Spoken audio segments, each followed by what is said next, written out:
everybody. Welcome back for the B part of Georgia on My Mind. This is a song that I learned in my first semester jazz ensemble in college, and so it's really fun for me to revisit it and remember some of the things I did back then and some of the things I would do differently, knowing what I know now.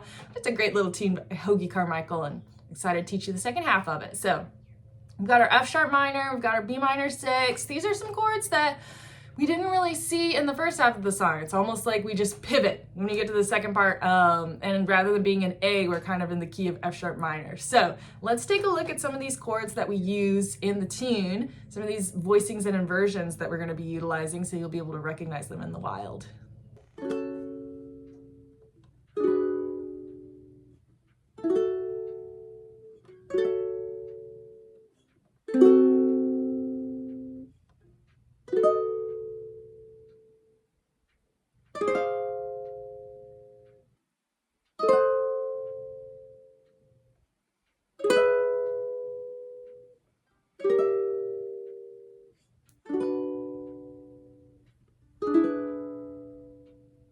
Awesome. So this one does go all over the neck. We're starting down here, and then in do do do do do do do, we end up in the middle. So we kind of, the first three measures, we're down in this first through fourth measure zone, and then we go climb up to the fifth through seventh measure zone, and then we go back down first through second measure zone, and we end up all the way at the 11th fret and slowly climb down. And we do use some really nice juicy voicings that I love to play.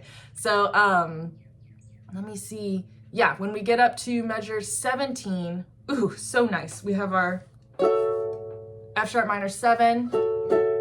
The chords say F sharp minor over E because I want you to be able to choose whichever. If you decide to play along with this and just use the regular chords, I want you to be able to do that nice little walk down.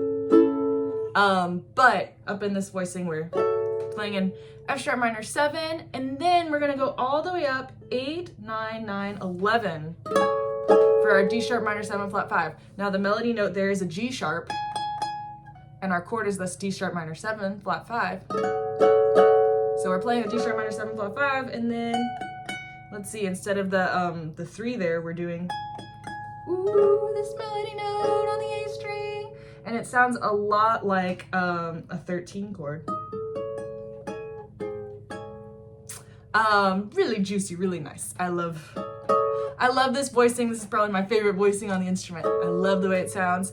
And then we come back down to a dominant 7 flat 9, which ends up sounding a lot like a diminished 7 chord, just because of how the ukulele is shaped.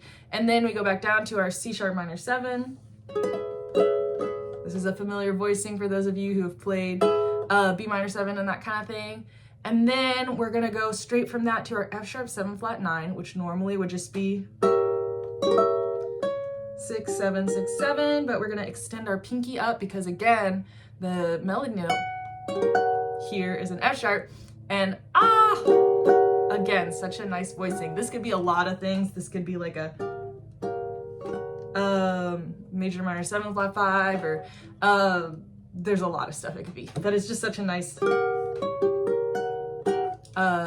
lots of crunch in there. And then when it resolves back down to our, so nice. Okay, this has been Carissa geeking out about jazz chords. I'll try to control myself now. If you're like, what on earth is she talking about? You can buy this sheet music on my website for only $4, or you can join my Patreon for $15 a month, and you'll have access to 4 different arrangements, sheet music and instructional videos. So that is by $1 a better deal. But if you're only interested in learning this song, go ahead and follow the link in the little caption below, and you can check out my website and buy the tab for this and the sheet music. The only other thing to talk about is just that we have these notes stretched across the bar line in this song a lot, where we've got our 1 and 2 and 3 and. So normally we'll have 2 cells. We'll have our 1 and 2 beats in the measure, and we'll have our 3 and 4 beats in the measure. But in this song, we're tying between the second and third beats. We're connecting those two. And so for a lot of people, it can feel weird.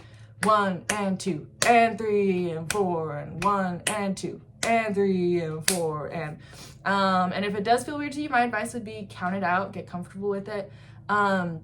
Listen to some Latin music perhaps, because they tie across the bar line a lot. some bossa nova or some samba or some choro. And then also just kind of try to groove it, really feel it behind the beat. Da, da, da, da, da, da, da.